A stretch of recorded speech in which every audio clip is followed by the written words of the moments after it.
Hi everyone, and welcome back to Deja Vu. I want to say thank you to my subscribers, and those that have been watching. Today I will be sharing 10 creepy alien and UFO encounters. And like always, I will try to post new content 1 to 2 times a week. So, if you're a fan of creepy, scary, and history stories, I believe I have it here.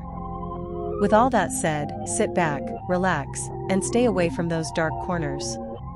Buckle up friends, this is going to be a bumpy ride. Thank you. Number 1. The Montana alien encounters refers to a series of alleged extraterrestrial encounters reported by Sheila Young, a preschool carer in Troy, Montana. Here's a summary of her account. In the fall of 1989, Sheila Young, her then husband, and their 3 children were reportedly abducted and terrorized every night for 6 months. They lived on 8 acres in a semi-remote location in northwest Montana when the abductions began. One evening, while the family was playing games at home, Sheila and her husband saw a streak of fire shooting across the sky. They went outside and saw that whatever it was seemed to have crashed or fallen from the sky on the upper part of their land. The next day, they noticed the treetop seemed to be burnt but found no evidence of anything that had fallen or crashed. The following evening, around 3 a.m., they were awoken by bright lights coming through their entire house and felt a sense of being watched.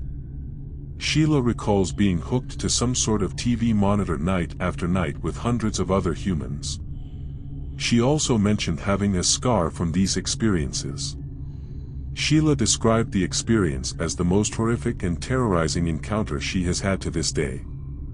Her children, who are now grown, still suffer from PTSD from their experience. There's also another account of an alien encounter in Montana that dates back to 1865. A mountaineer named James Lumley reported seeing a mysterious crash into the earth in Montana. He located the wreck and examined it closely, describing it as a UFO. Please note that these accounts are based on personal experiences and have not been scientifically verified. They are part of the broader discussion on the possibility of extraterrestrial life and UFO sightings. Number 2. On the night of April 5, 1800, William Dunbar, a plantation owner and resident of Natchez, observed an unexplained phenomenon in the night sky above Baton Rouge, Louisiana. He described the object as being the size of a large house and estimated it to be about 200 yards above the surface of the earth. The object was wholly luminous, but not emitting sparks, and was of a color resembling the sun near the horizon on a cold frosty evening, which he described as a crimson red. This account was shared with Thomas Jefferson, who at the time was the Vice President of the United States and the President of the American Philosophical Society. The story was then published in the 6th volume of Transactions of the American Philosophical Society under the title Description of a Singular Phenomenon Seen at Baton Rouge, by William Dunbar, ESQ, communicated by Thomas Jefferson, President A.P.S. It's interesting to note that William Dunbar was not only a plantation owner but also an explorer and an amateur astronomer. He had been introduced to Thomas Jefferson a year before this sighting, and the two remained friends until Dunbar's death in 1810. This event is a fascinating piece of historical trivia linking a U.S. president with an early UFO sighting. Number 3. In 2006, in the quiet town of Pensacola, Florida, an intriguing and mystifying event involving David Eckhart occurred. A closed-circuit camera in Eckhart's bedroom captured something extraordinary in the stillness of the night. A short, skinny humanoid figure, reminiscent of beings commonly described in accounts of extraterrestrial encounters, known as greys, slowly emerged from behind the door. The figure's cautious entrance into the room was captured in vivid detail by the camera, adding a tangible dimension to the often elusive and controversial field of ufology. This wasn't just a story passed down through word of mouth, it was an event that was recorded, providing an opportunity for both skeptics and believers to witness and analyze an alleged extraterrestrial visitation. David Eckhart's experience is not isolated. Across the globe, many individuals have reported encounters with unidentified entities, often described with similar features to the one seen in David's bedroom. These accounts frequently detail repeated visits, suggesting not a one-time occurrence but a pattern of interaction. In Eckhart's case, his unawareness of the visitor, despite its visible presence in the room, is particularly intriguing. It prompts us to consider the state of the human participants in these encounters. Are they simply asleep, or is there a deeper level of unawareness or suppression at play? The incident in Pensacola stands as a compelling chapter in the ongoing narrative of human encounters with the unknown. It challenges us to expand our understanding and to consider the possibilities of what might lie beyond our current scientific and philosophical grasp. The existence of video evidence in this case offers a rare and invaluable resource for those seeking to understand the phenomena of extraterrestrial visits. It invites skeptics and believers alike to explore the evidence and to contemplate the implications of such encounters on our understanding of the universe and our place within it. Number 4. So, in this next one, we are going to be looking at an interview called the Project Blue Book Alien Interview. Now this is a controversial topic that has sparked decades of mystery and speculation. So, in 1964, Project Blue Book, the U.S. Air Force's official investigation into unidentified flying objects, conducted a series of interviews with individuals claiming encounters with extraterrestrial beings. One of the most captivating and controversial of these was an interview with a supposed alien entity. The footage of this interview has been declassified and presents a tense exchange between the alien and the Project Blue Book investigators. The alien gives its own account of their arrival on Earth. However, the authenticity of this interview is disputed, and it's up to individual interpretation whether it's real or an elaborate hoax. Okay, we're recording. State of origin? Okay, yesterday you told us you traveled, and I quote, thousands of light years to get here. Yes. Tell us the truth, or the word, or another reason. It is truth. Only far enough. Far enough future. To travel in time. Is to travel in space. Or transmission intelligence. The footage is from 1964, so the quality is not high definition. The interview is conducted in English, but the alien's voice is distorted and difficult to understand at times. Okay, so how was the universe created, and why is it so perfectly made for us?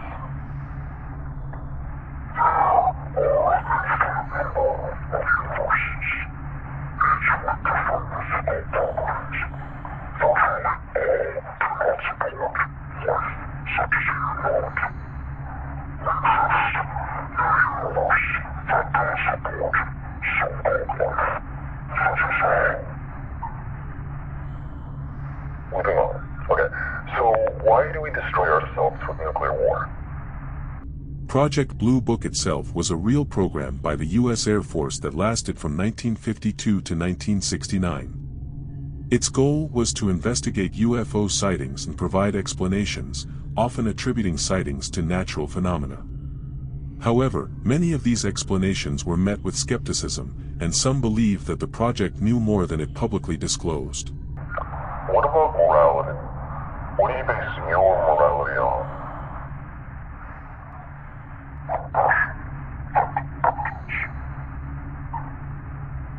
I see.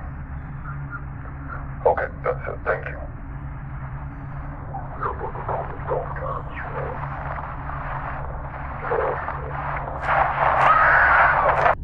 So, my friends, I will leave it up to you. Before we continue to number 5 and you made it this far, don't forget to hit that like button and subscribe to my channel so you will never miss any of my newly uploaded videos. And if you don't mind, comment down below and share with your family and friends. Thanks. And let's continue. Number 5. In this next video, which is by Globalist Agenda, who had different compilations of various individuals stating alien encounters and/or UFO sightings. Let's watch.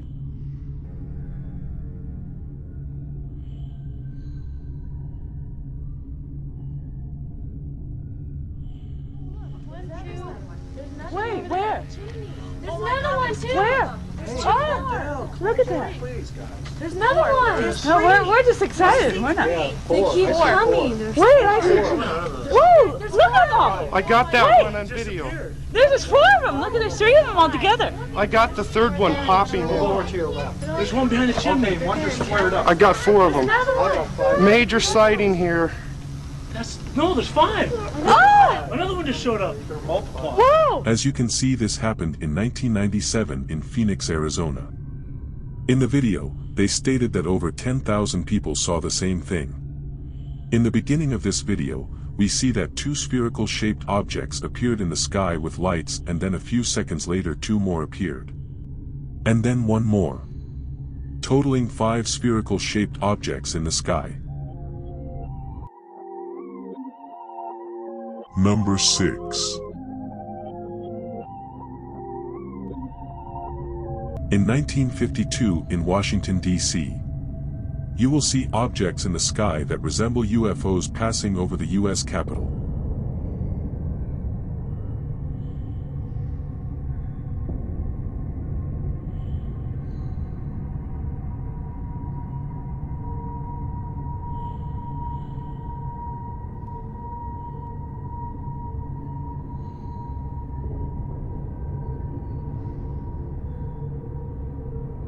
We can clearly see that it is something, but what is the question?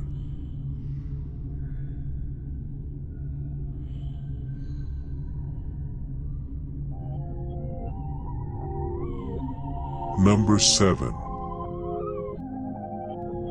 In this next clip, it shows the STS-80 mission, flown by the Space Shuttle Columbia in late 1996, has been a topic of UFO speculation.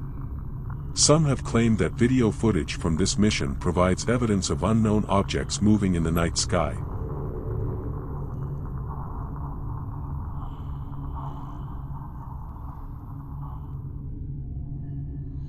During the STS-80 mission, video footage captured by the low-light TV camera has been a point of interest.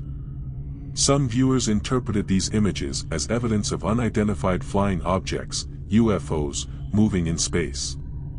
However, astronaut Story Musgrave, who was aboard the shuttle, explained that the flashing lights seen in the footage were tumbling ice flakes in the nearby field, not extraterrestrial objects. Despite the UFO speculation, the STS-80 mission performed without problems. It conducted 422 observations of nearly 150 astronomical bodies, ranging from the Moon to extragalactic stars and a quasar.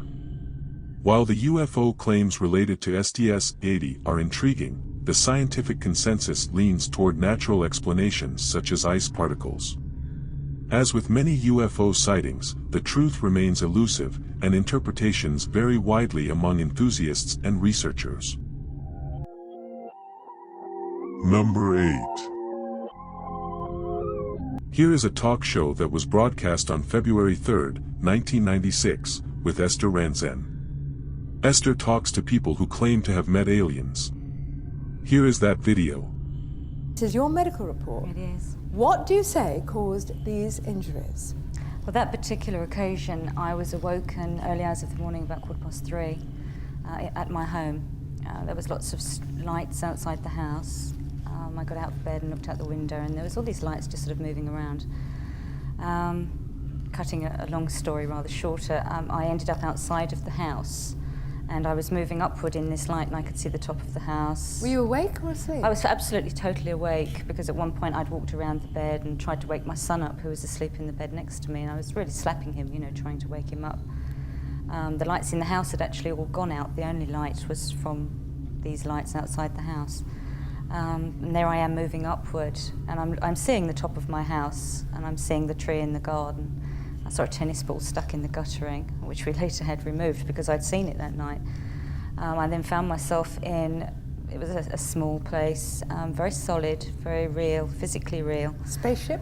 I don't know, I couldn't tell you. It's not a term I would use. I was in a real place. It was very bright, and when the lights dimmed down, I could see shadows moving around, hear shuffling feet, like children in a gym, like little bare feet sounds. And there, standing in front of me, were what I would describe as 3 non-human beings. What did they look like? They were about 3.5 to 4 feet tall, sort of tan, brown, grey in colour, very big eyes, long arms, long skinny legs. They looked like undeveloped children. In this clip we hear that Maria Ursabet Ward shares her encounter of what she believed to be an alien. And then we look at 2 other women who also had an encounter. It was absolutely real to me. Let me just talk to these 2 ladies, because you too have had some sort of alien encounter, haven't you? Tell us about it. Very similar, except that we were travelling home along the stretch of road we did regularly. In a car? Yes, so there was 3 of us. It was night time, and as we rounded a bend in the road, there was these lights in front of us. Now the lights were very bright, and you could actually see that the object was round or oval, depending on how you were looking at it. A spaceship thing? It was a UFO. We had never seen anything like it before. There was 4 very bright white lights, 1 at each compass point, and 2 red lights in the centre. And it was round? Yeah, well, round oval, as I said. If you're looking at it from an angle, it's difficult to say whether it's round or oval. But it was definitely that shape. You saw the thing at the same time? Yes, all 3 of us saw the same thing. Yeah. You hadn't been drinking? No. No. No? You've never seen this sort of thing before? No. Did anything get out of it or talk to you? No, the car, Vivian, who was driving, tried to speed away from it because we were absolutely terrified. Yes. But very excited as well, but absolutely terrified. She put her foot on the accelerator and the car lost power. At which point the object was then in a field next to us, and Valerie and myself were watching it out of the side window. We have no recollection of it going from A to B, from being in the road in front of us to being in the field next to us. It just sort of zapped there. Well, all we remember, that was our conscious memory, is seeing the lights, then following it down the road, very, as I said, Vivian desperately trying to get the car to respond to her. And then some way down the road, the lights dimmed as if it was taking a surge of power, and it had gone, and at which point the car picked up speed. While there are intriguing stories and official investigations, the existence of alien encounters remains an open question. Whether you believe in them or not, the mystery continues to captivate our imaginations. Let's continue. Number 9. Here is a video by Dr. Stephen Greer. Stephen Macon Greer is an American ufologist and retired physician who founded the Center for the Study of Extraterrestrial Intelligence, SETI, in the Disclosure Project. This video contains an interview with Sergeant Stone, who recounts an incredible story about the history of UFOs and extraterrestrials dating back to the early 1940s. He requested that the General Accounting Office look into and try to locate documents pertaining to what happened here in July 1947 as it related to a crash of some type of object. Congressman Schiff did not stipulate that these people were to find alien spacecraft or some type of UFO not of this earth. He only stipulated find the records that would answer once and for all what truly crashed here. The General Accounting Office was to later inform Jack Anderson, in which he reflected this in one of his articles in his column, that they too felt they were getting a runaround from, they named the Air Force. But I would suggest that every agency it was asked that had any information was in fact giving the General Accounting Office a runaround. In order not to expose documentation that the Air Force did have, they stipulated that all records that would provide any solution or answer to what happened here in Roswell was in fact destroyed. It was later ascertained that the documents that were in question that were destroyed were in fact destroyed without proper authorization. Congress stipulates, remembering that this is a document that was released dealing with UFOs. It is part of the Counterintelligence Corps files pertaining to UFOs. You will note projects U.S. Air Force Detachment 35. U.S. Air Force Detachment 35 was a highly sensitive intelligence unit at the time. This lists names of cities here in the U.S. that had some dealing with UFOs. You can find, as a matter of fact, some of these incidences referred to in the early histories of Project Sign, which was the forerunner of Project Blue Book. General Douglas MacArthur established the Interplanetary Phenomena Research Unit in 1943 to investigate this phenomenon, and the unit continues its work to this day. Their mission is to recover objects of unknown origin, especially those not of earthly origin. Might I add, that him and Bruce Willis look so much alike. But anyway, let's continue. Is that you have people out there that are very quickly going to realize that this is not something of this planet. To be sure, with the blue fly aspect of recoveries, you do what's called an on-site analysis. In short, you have experts out there who know what missiles are, who know what aircraft are. They're looking at this material. They're telling you what it isn't. This leaves you to only one possible conclusion: something that did not originate on the face of this planet. That was the intent of the blue fly teams. They gather field intelligence and share it with those entrusted to safeguard this information. Interestingly, this unit was initially believed to collaborate with Project Blue Book, but that was not the case. The whole situation is that we have to work in unison as a people, a united people. Let's go ahead and start preparing ourselves to where we ultimately will take that giant step to where we're going to be visiting other planets out there in other solar systems. And we have to, once again, I'll use the word, grow spiritually as a group of people, the people representing mankind on planet Earth. Yes, there is some type, and I don't know to what extent, but there is some type of dialogue that is taking place between our visitors of all species, because there's more than one, and the various governments of not just the U.S. government, but of the world's. Stone's experiences are part of the broader narrative surrounding UFO disclosure and government secrecy. Remember that the field of UFOs and extraterrestrial life is highly controversial, and opinions vary widely. It's essential to approach such topics with an open mind and critical thinking.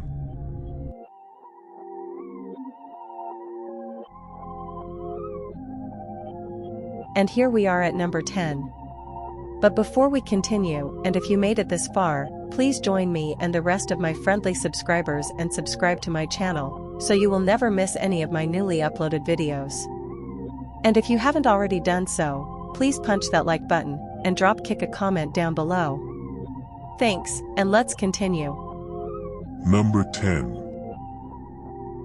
In this video that I found, is an alien abduction tape that was recorded in 1983. Warning, there may be some foul language. Viewers' discretion is advised. Yes.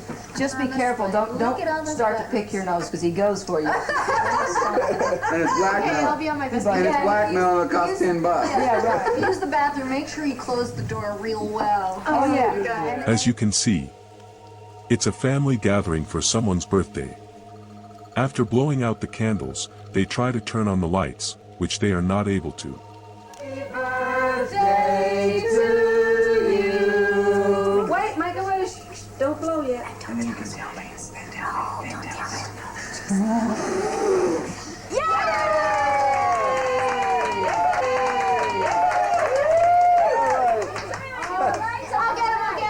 I just want to be. High five, Michelle. High five. All right. Oh my God, he has another personality. I can't believe it. Jamie, is there another switch? This one doesn't work. No, it's right there. Show her, Jamie. No, it doesn't work. We must have blown another fuse. Oh, no. Why don't you fix this thing? Mikey, how much power does that camera draw? It's I got a battery in it. It's already dropped. It's like a big energy. Eventually, they were able to find the circuit breaker, but still no lights would come on, so they used flashlights to guide them throughout the house. What'd I miss? Nothing. Missed this again. Look, what the point I want to make is, if you are... If I do, and then if I did... I don't need a niece. Yeah. I don't need a nephew. You don't need a child. You know what I'm saying? There's nothing wrong. No, man. I use protection. Well, if I did, I would use protection. So, if you were... I cannot... Yes.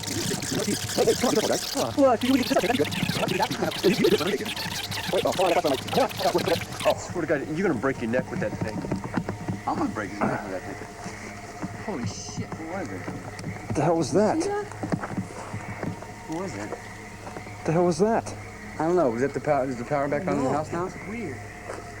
You know, it was like a... Was it your camera? No, it was my camera. I just saw something flashed in the through the trees and then it went over behind... Is there a helicopter waiting? You know the Johnson's house here right behind the hill? It looked like something went over there. Let's go check it out. Come on.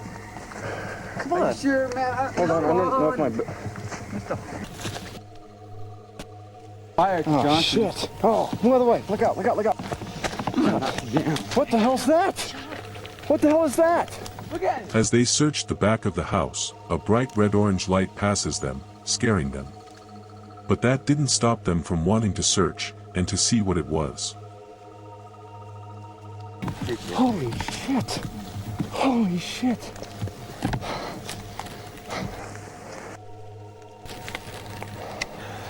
It's a spaceship, Mike. I know it is. No way. Bullshit. It's not a spaceship. Holy What shit. is it then? Holy shit, guys, I'm zoomed in. It's a spaceship. Holy shit. No way, man. I gotta get these. Holy shit. Make sure there's nobody around. Make sure there's no one around. When searching, they come across something that looks like a UFO. Could this be really a UFO that crashed in a wooded area behind their house? Holy shit. Holy shit.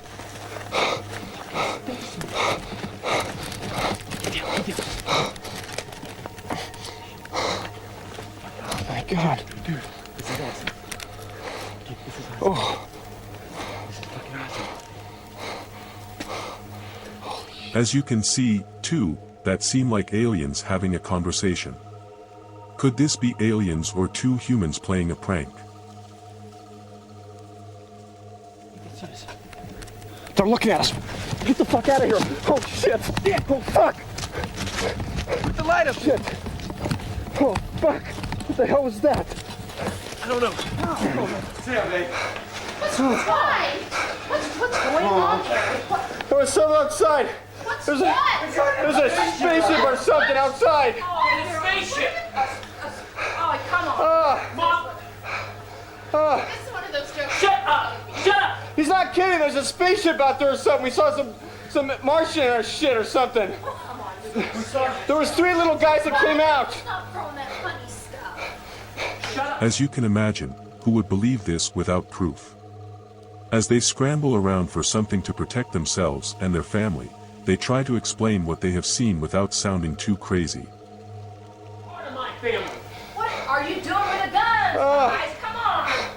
Motherfuckers coming out and blow their heads off. Get away from the door.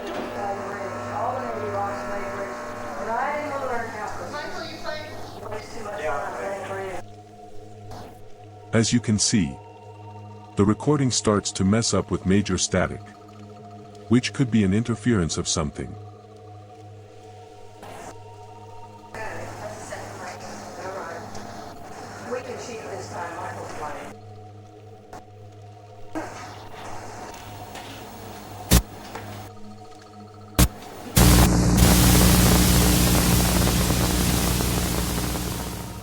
Before it goes blank, we can see 3 extraterrestrial walking inside the house. One of them stops and looks at the camera, and then it goes blank.